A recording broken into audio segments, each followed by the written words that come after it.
Assalamualaikum warahmatullahi wabarakatuh. Alhamdulillah, kembali lagi dengan saya Jandan Nasrullah dan teman saya Deni Firdimansyah akan sedikit membahas atau membicarakan perihal bahasa Arab, kebahasa Araban. Alhamdulillah, di video kemarin kita sudah membicarakan kesulitan dalam mempelajari bahasa Arab gitu. Sekarang kita masuk ke materi dasar untuk mempelajari bahasa Arab. Nah, untuk mempelajari ilmu bahasa Arab kan kita harus ada nahu dan sorof atau yang lainnya ya, ilmu-ilmu lainnya. Nah, untuk nahu itu sendiri sebenarnya apa sih gitu, atau kegunaannya untuk apa gitu? Ya, bagi sebagian orang mungkin belum mengenal nahu. Nah, itu. Nah, apa sih sebenarnya nahu? Jadi ilmu nahu itu adalah sebuah ilmu dalam bahasa Arab yang mana kita di dalamnya mempelajari rangkaian kata menjadi sebuah kalimat yang sempurna.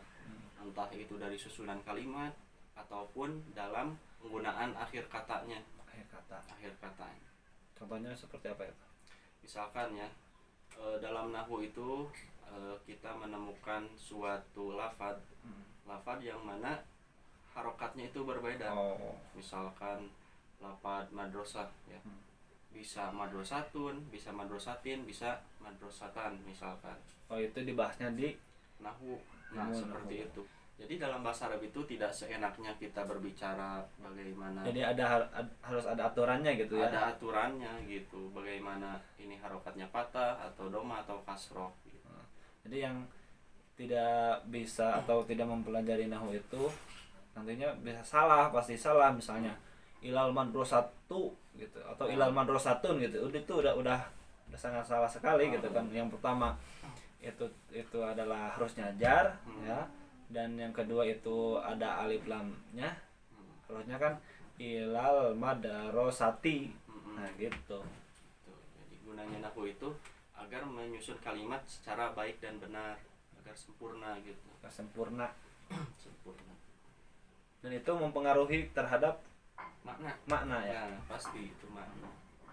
Karena memang di dalam Al-Quran sendiri ditemukan beberapa kata yang kalau tidak dianalisis secara nahwiyah maka maknanya akan keliru gitu. Makanya ilmu nahwu ini dalam pembelajaran bahasa Arab itu wajib untuk dipelajari agar dapat memahami bahasa Arab secara utuh. Nih kalau dalam bahasa Arab itu kan ada yang disebut dengan kalimah dan ada juga yang disebut dengan jumlah. Nah, itu perbedaannya apa antara kalimah dan jumlah?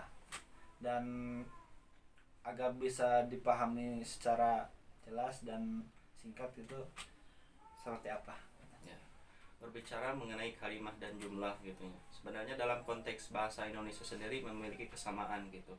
Jadi singkatnya agar mudah dipahami, kalimah itu dalam bahasa Indonesia artinya adalah kata. Ya, kalimah itu kata, kalau jumlah itu kalimat. Jadi jumlah itu terdiri dari satu kata saja gitu. Jadi terdiri dari satu susunan kata. Tapi kalau kita berbicara mengenai jumlah berarti terdiri dari beberapa kalimat gitu. Atau dalam bahasa Indonesia disebut dengan kalimat gitu. Jadi dalam bahasa Indonesia ada kata, ada kalimat. Kalau bahasa Arab itu ada kalimat, ada jumlah gitu. Jadi kalimat itu kata, jumlah itu kalimat. Nah gitu. Nah, jadi untuk contohnya itu seperti apa kalau kalimah dalam bahasa Arab? Kalimah ya terdiri dari satu saja, misalkan berdiri atau misalkan saya saja gitu. Ana misalnya ana gitu. Itu terdiri dari satu kata. Ya kalimah ya kalau dalam bahasa Arab. Kalau jumlah itu? Kalau jumlah terdiri dari beberapa kata, misalkan saya duduk di atas kursi. Nah, itu adalah sebuah kalimat kalau dalam bahasa Indonesia. Dalam bahasa Arab sendiri itu namanya jumlah. Nah, sekarang kita menginjak kepada pembagian kalimah. Nah, kalimah itu ada terbagi kepada berapa sih dalam bahasa Arab? Kalimah itu terbagi menjadi tiga. Yang pertama ada isim, ada fi'il, ada huruf. Nah, isim itu kan apa namanya, suatu kata atau suatu kalimat ya, yeah, yang menunjukkan kepada benda ya. ataupun menunjukkan tidak terpaut yang oleh tidak terpaut oleh waktu yang dulu, sekarang ataupun yang akan datang ya. Nah kalau fiil itu, nah kalau fiil itu adalah kata yang menunjukkan waktu, misalkan waktu dulu, waktu sekarang, dan yang akan datang. Berarti fiil itu ada 3 ya. Ya. Dalam pengertian fiil itu ada yang kata kerja kan, kata kerja yang dulu, sekarang, dan yang akan datang.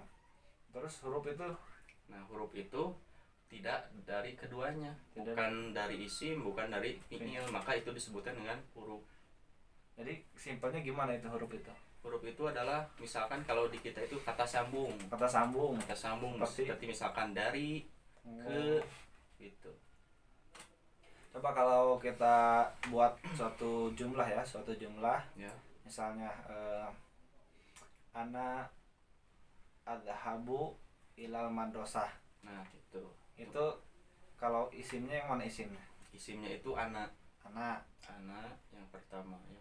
Yang kedua, kalau fiilnya adhabu. Kalau hurufnya ila. Nah, jadi ana adhabu ilal madrasah. Madrasah itu termasuk dari isim karena merupakan suatu benda. Nama Sekolah benda. Gitu ya. Sekolah gitu. Nah, jadi ana adhabu ilal madrasah itu ada isim, ada fiil, dan ada huruf. Isimnya itu ana dan al madrasah. Terus fiilnya itu adhabu. Dan hurufnya adalah ila ya.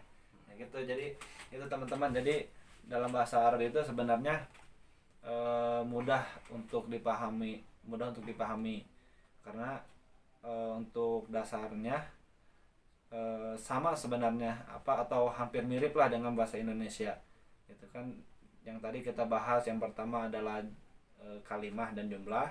Kalimah itu adalah kata ya dalam bahasa Indonesia. Terus jumlah itu adalah kalimat dalam bahasa Indonesianya.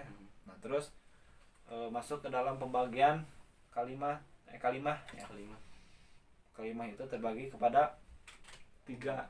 Yang pertama adalah isim, fiil, dan huruf. Kalau kita berikan contoh misalnya ana adhabu ilal madrasah. Nah, isimnya adalah ana dan al madrasah. Terus fiilnya itu adhabu dan hurufnya ila. Nah, begitu teman-teman, semoga dapat dipahami ya penjelasan singkat yang telah kita paparkan tadi. Semoga ada manfaatnya, dan nanti insya Allah kita akan melanjutkan materi kita ke yang lebih lanjut lagi. Dukung terus channel ini dengan cara subscribe, like, and comment, and share. Oke, ditutup dengan doa. Wassalamualaikum warahmatullahi wabarakatuh.